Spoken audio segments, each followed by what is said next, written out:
ओम नमः शिवाय। श्री शिव महापुराण श्री कोटि रुद्र संहिता अध्याय 28 वैद्यनाथेश्वर महिमा। सूतजी बोल्या, हे ब्राह्मणों, प्राचीन समय में मान प्राप्त करवानी इच्छा थी लंकापति रावण कैलास पर पहुंच्यो।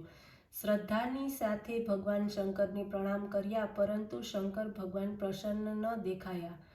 ત્યારે એણે એમને પ્રસન્ન કરવાને માટે એક ખાડો ખોદ્યો, એમાં અગ્નિ મૂક્યો અને એની નજીકમાં શિવને સ્થાપ્યા. પછી ગરમીમાં પંચાગ્નિ તપી, વર્ષોમાં પાણી રહીને તથા ઠંડીમાં ઠંડીની પરવા કર્યા વગર કઠિન તપ કરવા લાગ્યો, તો પણ તે સફળ ન થયો. ત્યારે તે રાક્ષસપતિ તે પોતાનું મસ્તક કાપીને ચડાવવા લાગ્યો, તો પણ સદાશિવ પ્રસન્ન ન થયા. આખરે એણે પોતાનું 10મું મસ્તક કાપવાની ઈચ્છા કરી. એ જ સમયે શિવજી સંતુષ્ટ થઈને પ્રગટ થયા.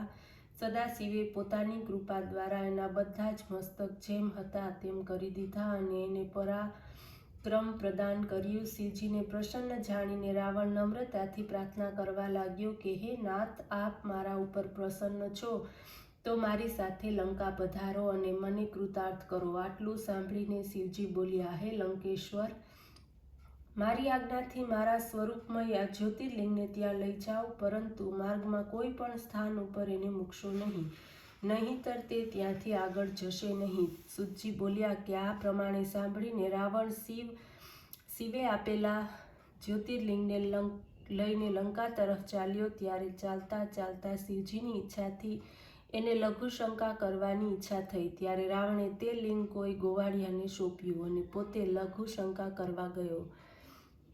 તે ગોવાળિયાએ તે ઘડી તો લિંગને બરાબર ઊંચકીને રાખ્યું, પરંતુ અધિક વજનને કારણે તેને સ્થિર રાખી ન શક્યો. એને આખરે પૃથ્વી ઉપર તેને મૂકી દીધું. લિંગ તો ત્યાં સ્થિર થઈ ગયું. પછી તો રાવણે શિવની સ્તુતિ કરી, શિવની પાસેથી વરદાન માગ્યું.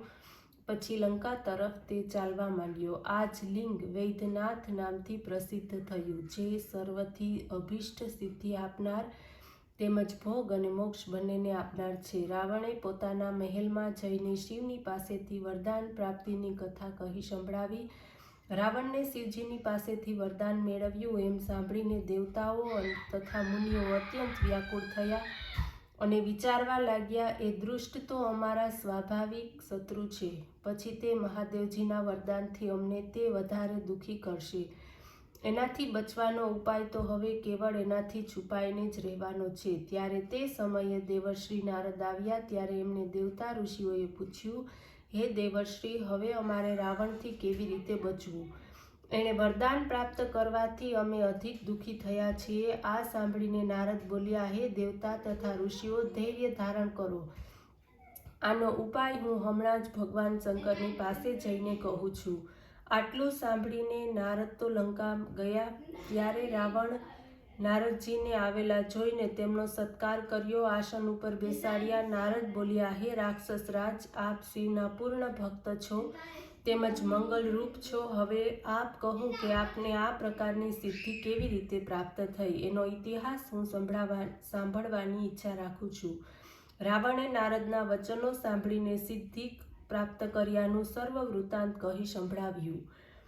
પછી બોલ્યો, હે નારદ, હવે તો હું સદાશિવને પોતાની અનુકૂળ જાણીને ત્રણેય લોકો મારે આધીન કરવાની ઈચ્છા રાખું છું. ત્યારે નારદે કહ્યું, હે દાનવેન્દ્ર, હું તમારા હિતની વાત કહું છું, એને માનવાથી તમે જરૂર સુખી થશો. સાંભળો, શિવે આપેલું વરદાન તો નકામું છે. શિવનું કથન તો સત્ય થયું ક્યારેય જોવા મળ્યું નથી. એટલા માટે સર્વપ્રથમ શિવને હાનિ પહોંચાડવાનો પ્રયત્ન કરો, પછી ત્રણેય લોકો વિજય પ્રાપ્ત કરશો. આ રીતે નારદજીના વચનો સાંભળીને રાવણે પોતાનું હિત માની લીધું અને એ જ સમયે કૈલાસ ઉપર પહોંચ્યો. બંને હાથોથી કૈલાસને હલાવવા લાગ્યો. શિવજી કૈલાસને હલતો જોઈને વિસ્મય પામતા બોલ્યા, આજે આ કૈલાસ આટલો બધો કેમ હલે છે? આ સાંભળીને શ્રી પાર્વતી હસી પડ્યા અને બોલ્યા, હે દેવ, આપના શિષ્યો પોતાના ગુરુની ઘણી સેવા કરે છે.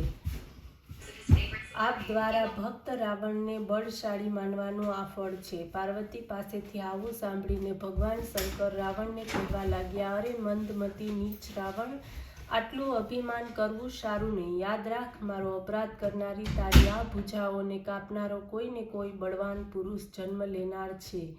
આ પ્રમાણે ભગવાન શંકરના શાપને કારણે રાવણ પ્રસન્ન થતો પોતાની લંકામાં પહોંચ્યો ત્યારે એણે દ્રઢ પ્રતિજ્ઞા કરી કે હું ત્રૈલોક્યને વશ કરીને છોડીશ.